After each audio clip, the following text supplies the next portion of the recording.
내 남편이랑 남해 왜 갔니? 아, 오늘 진짜 예.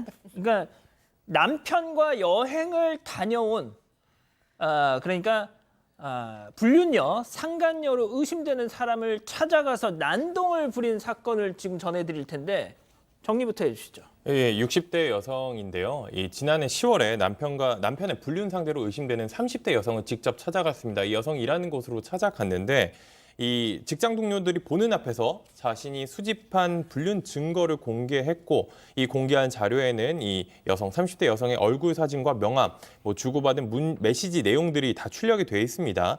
이 60대 여성은 이 인쇄물을 내놓고 이거 봐라. 이거 보고도 어떻게 너네 둘이 아무 사이가 아니냐. 그리고 직장 동료들에게는 이 여자가 무슨 짓을 했는지 아냐? 왜 남의 남편이랑 남해를 가냐? 왜 밤늦게 통화를 하냐? 이런 발언을 한 데다가 그 30대 여성의 머리채까지 잡아 흔드는 폭행을 했습니다. 자, 지금 이도성 기자가 설명한 이 상황, 이 드라마 사랑과 전쟁에 나온 아주 단골 이 장면 아닙니까, 소장님? 그렇죠. 예. 사실 일단 이 여성이 잘못을 했기 때문에 그 얘기는 좀 이따 하기로 하고요. 이 60대 여성의 마음만 얘기를 하자면 대부분의 여성은 다 공감을 할 거예요. 이 여성이 얼마나 마음으로는 괴롭고 하늘이 무너지고 앞이 캄캄했을 수 있죠. 왜냐하면 상대방 여자는 딸 같은 나이의 지금 여성입니다. 지금 30대 여성인데 이 여성에 대한 미움, 원망, 분노, 그리고 남편에 대해서는 애정과 신뢰가 다 깨지는 사건이기 때문에 어떻게 보면 본인의 존재감이 깨지는 고통일 수도 있죠. 일단 이 여성의 마음만 보자면 그렇습니다. 예. 자, 그래서 이 여성에게 적용된 혐의는 뭘까요? 범죄가 될 수가 있어요. 머리채 잡아 뜯었죠. 폭행 내지 상해죄가. 그러니까 성립할 찾아간 수 여자, 찾아간 그렇죠. 여성. 예, 찾아간 여성. 거기에다가 불륜 사실을 폭로했습니다. 그 불륜 사실이 진실이든 거짓이든 간에 사실이면 사실즉시 명예훼손죄가 성립할 수 있습니다. 명예훼손죄 될 수 있고요. 또 지금 정상적인 업무를 처리하고 있는데 업무를 방해하면서 15분간 난동을 부렸어요. 예. 업무방해죄 등 3가지 범죄가 성립할 수 있는데 그중에 가장 좀 중하거나 가장 강력한 게 사실즉시 명예훼손죄가 성립할 것 같습니다.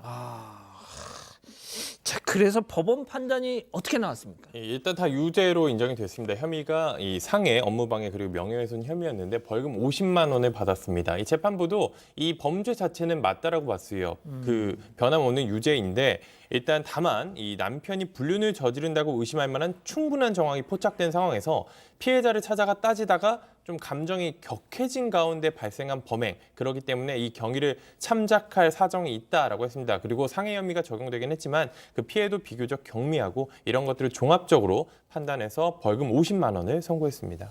그래도 조금 재판부가 이렇게 좀 참작을 한 건가요, 이 상황을?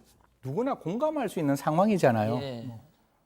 이거 갑자기 저희 집사람하고 감정이입하면 분명히 저 모니터링 하고 있는데 화낼 것 같은데 저희 집사람이 이런 행동을 했다. 제가 갈게요. 제가 이런 행동을 했다 그러면 저희 집사람 가만히 안 있을 것 같은데요. 그냥 일단 저부터 죽어 나가고 그다음에 그 당사자도 그렇게 가능할 것 같은데 그냥 이건 제가 형사정책연구원의 연구위원이 아니라 그냥 일반 시민의 입장에서 말씀드리면 간통죄 왜 폐지했을까라는 생각을 하는 거죠. 사실 이 간통죄가 폐지 안 되었으면 이런 일 없죠. 그냥 신고 딱 하면 끝나는 건데 간통죄가 이제 폐지되다 보니까 이런 일들이 나오게 되는데 저는 앞에 변호사님 계시니까 딱 한 말씀 드리겠습니다. 간통죄 폐지가 된 지금의 상황에서 이런 일을 없애기 위해서 저는 계약을 하나 맺었으면 좋겠어요.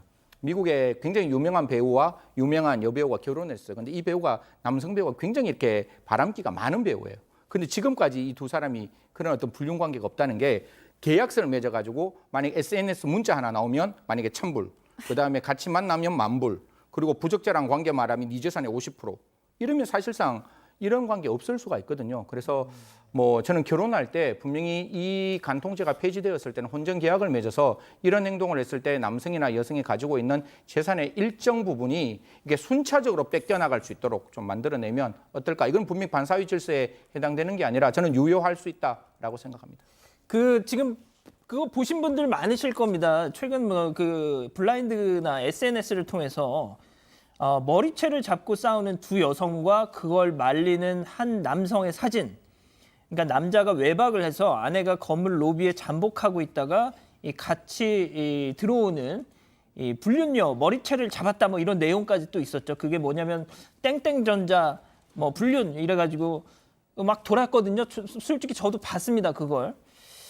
자, 이게 그 방금 승 의원님 말씀하신 것처럼 간통죄가 폐지가 되고 나서 이런 식의 어떤 사적 복수, 그러니까 직장을 찾아가든 또 SNS로 이렇게 뭘 퍼뜨리든 이런 게 좀 많아진 것 같다는 생각이 들어요. 간통죄는 뭐 이제 헌법재판소에서 폐지를 한 거니까요. 그래서 그건 뭐 거기에 대해서 다시 말할 수는 없는데 뭐 일반인 심정에서 이제 말씀하신 예, 거 예. 승 의원님께서는 일단은 간통죄 폐지했으면 민사적으로 손해배상이 좀 커져야 되는데 우리 법원 아직 못 따라가고 있는 것 같아요.